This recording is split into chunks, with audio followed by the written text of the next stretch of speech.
It is September the 19th. I'm heading back over to Turning Point's headquarters in Phoenix. Tucker Carlson is co-hosting the last show of the week. It's about 11 o'clock. They're signing off right now. I have a sign. I made up a sign asking, simply enough, who killed Charlie? That's been my question. I'm not implying anything with it. I want to know, since everybody is talking about they. I'm just asking a question here. Yes, I would like to know more.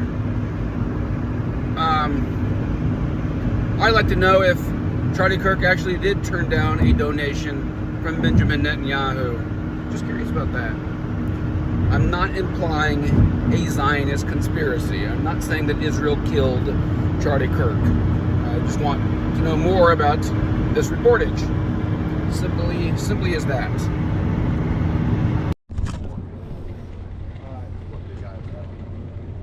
I was told it was a good question.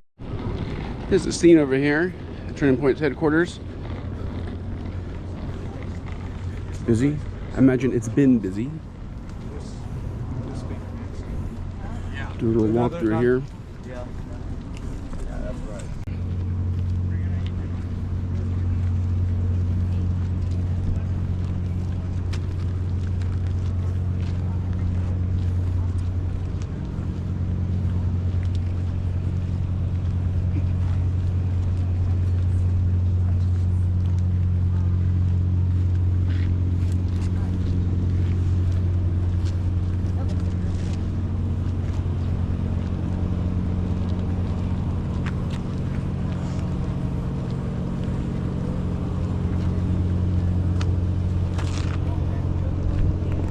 A lot of people are invoking the plurality. You know, they killed Charlie Kirk. So you just answered by saying God killed. Sure. Yeah. He either causes it or allows it, right? He either is or he isn't. Mm-hmm. For me, he is. Yes. And he either causes it or allows it. He's in control. But on this earthly plane, though, who is ultimately responsible for Charlie Kirk's assassination? God. Okay. I'm not going to change my story. All right, I get you. But well, can I ask you a more pointed Sure. question then? What do you say about all the reports coming out this week that Charlie Kirk was seeming to incur the wrath of some very powerful Zionist donors? There's a lot of clips out there right now saying that he was getting frustrated with Netanyahu and AIPAC. Have you seen any of these clips? Any thoughts on Sure. them? And I guarantee you there's some of that behind this, but they don't know that God uses the simple to confound the wise. I see. I see you have an American flag and an Israeli flag right there. Yes, I'm a Messianic Jew. Oh, okay. I'm just an American. So it's, Amen. I'm an American first, yeah. but I'm also, my heritage is Hebrew. Did you say Madonna? Yes. Oh, Kevin, nice to meet you, Madonna. Hi. So, what is your thought? I have a sign out here asking who killed Charlie Kirk. Who do you think killed Charlie Kirk? What are your thoughts on it? I don't know. Well, actually, let me ask this. I'm sorry. Sure. Let me preface this question. What impact did Charlie Kirk have on your life and your political thought? Oh my gosh, he's fabulous. Mm-hmm. The impact was that if we could have a million Charlie Kirks running around, this country would be so amazing. Yeah. Because we would have a lot more love, a lot more faith, a lot more everything. Fantastically Family. impressive speaker, Yes, very yes, knowledgeable. very good. So, what do you think? What is the story behind his assassination? Well, I think it's multifaceted. I think that the quick and easy answer is say, oh yeah, that kid shot him. Mm-hmm. That kid got the rifle and got up there and just didn't like him, and probably because of the fact that he had a transitioning lover. Certainly a possibility. So maybe he just didn't like what he heard Charlie say one day, and that was enough to make him go wacko. But on the other hand, was there anything behind it beyond what we know right now? There could be. Yeah. I mean, it's yet to be revealed. It's yet, a question I'm asking about all this reportage this week that Charlie Kirk seemed to be pissing off some of his Zionist donors. Apparently, he turned down, it's being reported, turned down $150 million from Benjamin Netanyahu. And there are clips circulating widely on, I'm circulating them to be honest with you, where he seems very addled, very frustrated. The fact that he's not allowed to host people like Dave Smith or Tucker Carlson. Do you have any thoughts on that? No, I really don't. I don't know enough about it to respond to that. Even that, I'm sure there'll be some more information that comes out. Yeah. We'll see. We will see. Yeah. It's nice to see people out here, though. The vibes are very positive so far. Yeah. I mean, everybody realizes that when somebody's so wonderful Yeah. and and so caring and such a patriot. Yeah. You know, he really does care about the United States. He cares about family. He cares about people having a strong faith to live by. It's a good thing. That's all good stuff for us. Even for a non-Christian like myself, he was very impressive. There you go. Good. It was Kevin, by the way. Michael. Yeah. So I have a question out here for people. Who killed Charlie Kirk? What were your thoughts on it? I just thought that the whole narrative of this guy that had a, trans partner that just went crazy like a lone wolf crazy person is kind of like a cover story. That's what I think. Okay, well, who do you think is ultimately responsible? The reason I asked because, as I just said, everybody's invoking the plurality. They killed Charlie. I'm sure others would say plenty, and it's something pushed by not only those producers of Turning Point, but also the president and the administration, that the temperature was so high inside this country, it drove Robinson murderously mad. And others would say, no, there's actual conspiracy behind it. Someone else was behind it. What are your thoughts? Who's the they? I mean, I don't know, but I think Charlie probably was too honest and he pissed off the wrong billionaire, pissed off the wrong politician, whoever. And I know that he was pushing to get the Epstein files released. Yeah. And I heard that Epstein may have been an informant for Israel. Yeah. And that he could have had a lot of blackmail material on a lot of people, and that's why it's being brushed under the rug. And I think Charlie, once again, was just too honest, and he wasn't trying to be diplomatic about it. He was just trying to get everything released, and he wasn't going to back down. And I think that could be part of the reason. Do you think there's any truth to the reports that Charlie Kirk had recently turned down $150 million? I heard that. Yeah. I heard that. Yeah. That he was upsetting a few people because he was hosting Tucker Carlson. They addressed this today. Tucker co-hosted today, and they addressed that briefly. He was also a host of the debate between Dave Smith and that other guy. Yeah, I'm not familiar, but I know who Tucker Carlson is. But yeah, I think that Charlie was also saying something that he was running into some trouble because he was saying critical things towards Israel. He wasn't saying anything critical. He was saying, well, why can't I talk about their influence? He was talking about, Charlie is a lifelong supporter of Israel, Right, of the Jewish people. Yeah. He's an evangelical Christian. Yeah. He said, why can't I have a conversation about AIPAC's influence in our government? And he was getting some pushback for that, and he was very rattled. If you've seen his last interview with Megyn Kelly, he said, I never seen a clip of Charlie so frustrated. And he said, look, you can't even talk about this. I have less ability sometimes online to criticize the Israeli government about backlash than actual Israelis do. And that's really, really weird. Dave Smith isn't allowed to criticize Israel. You're at both sides. The Israeli side was You're not allowed to, overrepresented. though. No, you're not allowed to. Was You're not allowed to, though. No, you're not allowed. Right, because So- he had been getting death threats for a long time, and he just brushed them off. Yeah. But By now- something more recently had him spooked. It definitely did to me. Yeah. But that does not mean that this 22-year-old young man wasn't driven mad by Charlie's pushback against gender insanity. That's also That could also be true. that's also extremely possible. It could just be a lone wolf thing. It could be. That happened. Could be. Yeah. This is the internet nowadays, and kids do get radicalized on there. Yeah, But I also know that it seems like a convenient narrative, though, too. I understand, but you know what though? Let's be real though. This is America, and conspiracy theorizing is part of our history. It's part of our culture. It's what we do. It seems like no matter what happens, I mean, Yeah. it could just start raining. It must be weather modification. Hey, you know what I mean? You heard that enough too. Because the fire's over in California, right? Like, it must have been a space laser. Well, no, it probably wasn't a space laser. Right. You know what I mean? Like, let's try to be reasonable about Yeah, this. it can never be just what it is. My name's Kevin. What's your name? Kevin, your name is my husband's name. Oh, how about that? My name is Wendy. Wendy, nice to And I'm visiting here. My daughter, who's 25, has followed Charlie Kirk. Mm-hmm. Said, Mom, can we come to the memorial? I live in Florida. Oh, okay. We picked up and we made all the changes that we could make to get here for the weekend I can't listen. I got it. to here. honor him. Okay. Yeah, my question asks, who killed Charlie Kirk? Everybody is invoking the plurality with this. And Correct. now, starting with Charlie Kirk's widow, said Yes. they killed Charlie Kirk. They did, and I've heard this several times. Who do you think killed Charlie Kirk? Okay. Well, you know what? I happen to have a husband who served in AFSOC. AFSOC is Air Force Special Operations Command. Yeah. There's everybody and anybody who says this was not this young man doing this. No. So what proof do we have that this young man is a sharpshooter, okay?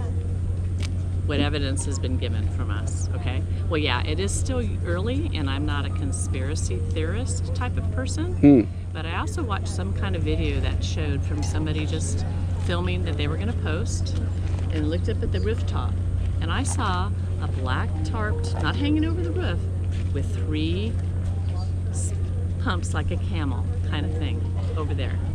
Why hasn't that been investigated? And again, you know what?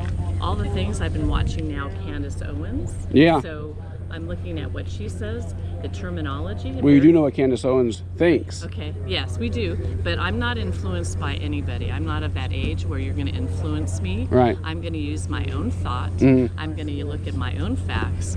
And I think it's awfully coincidental of all the things that he's really begun to talk about. Yes. Okay?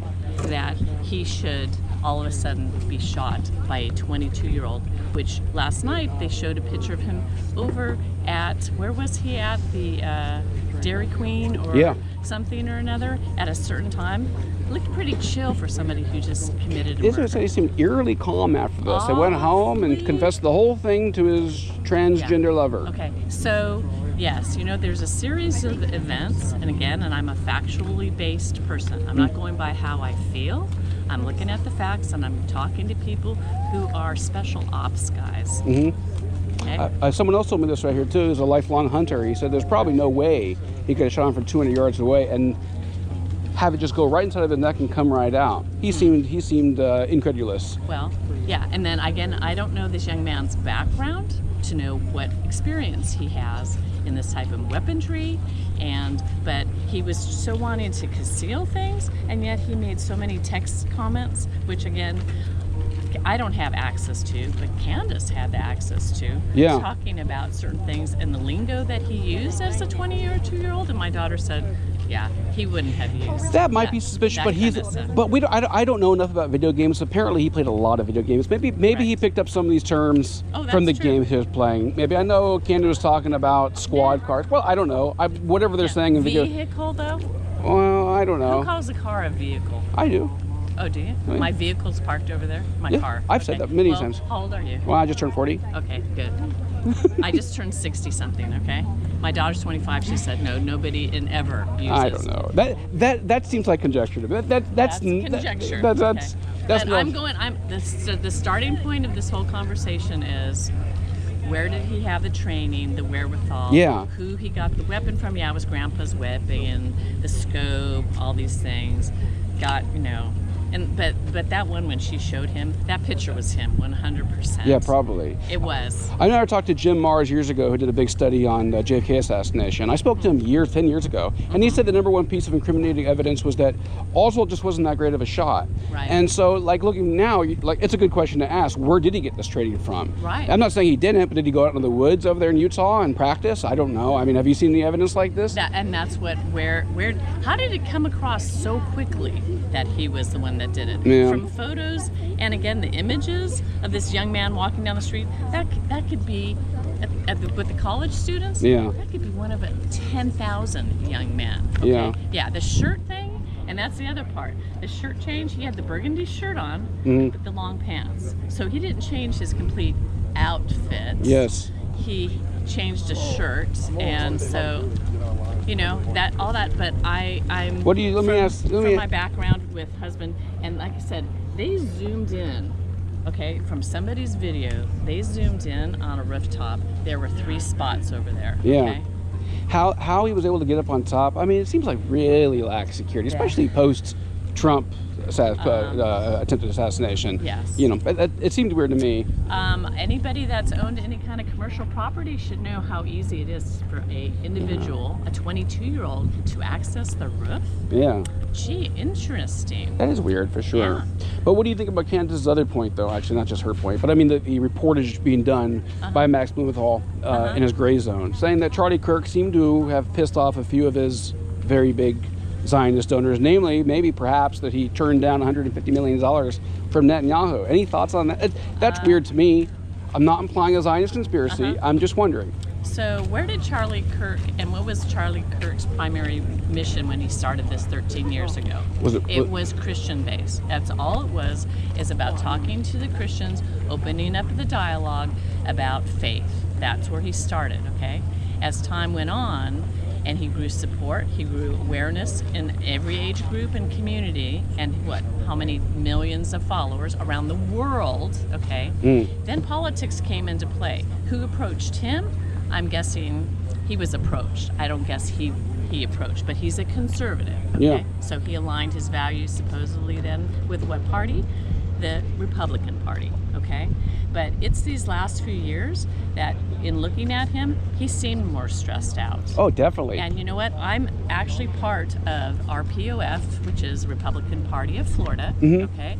And there are things that I'm not overly thrilled about when I see activities and people who are appointed and how things work. So Donald Trump ran on Drain the Swamp. Wasn't his mission this time, although he's cleaning up America and doing certain things, and I'm not going to, get into all the other. But the policies, we all know that politics in Washington, D.C. doesn't stand for District of Columbia, stands for District of Corruption. The District of Criminals. Of criminals, yeah. Any of those things, and I vote for a name change on that. But I really think that there is something, and if there's a lot of influence and things that were said, it's all conjecture for me, because I wasn't there and I don't know. It's awfully suspect. It's suspect. I know you cleverly avoided using the words Zionist, Israel, Netanyahu. We're talking about the deep state. Actually, Washington Post just came out with a report saying that Trump is also somewhat frustrated, scared of Netanyahu.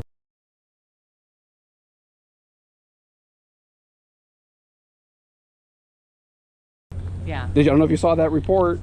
You know what, I get it more from other people who say, hey, did you see this? And then I'm like, show me, okay? Because I don't live and die by the whatever. Okay? There's so much going on in the world, And that's where it's like I could spend my time like Candace Owens 24/7 trying to figure out what people are doing. She has more access. Always plugged in, Yeah, the whole thing that I can't, and that's me personally, is integrity-wise, I can't say anything about him that I don't know. She said things, and it is awfully suspect, because if he spent time at the Hamptons and there were all these donations, and then all of a sudden some name was going to be taken off, but then this money makes a lot of problems. Power makes a lot of problems, okay? Yeah, definitely. And the Bible speaks very specifically about that.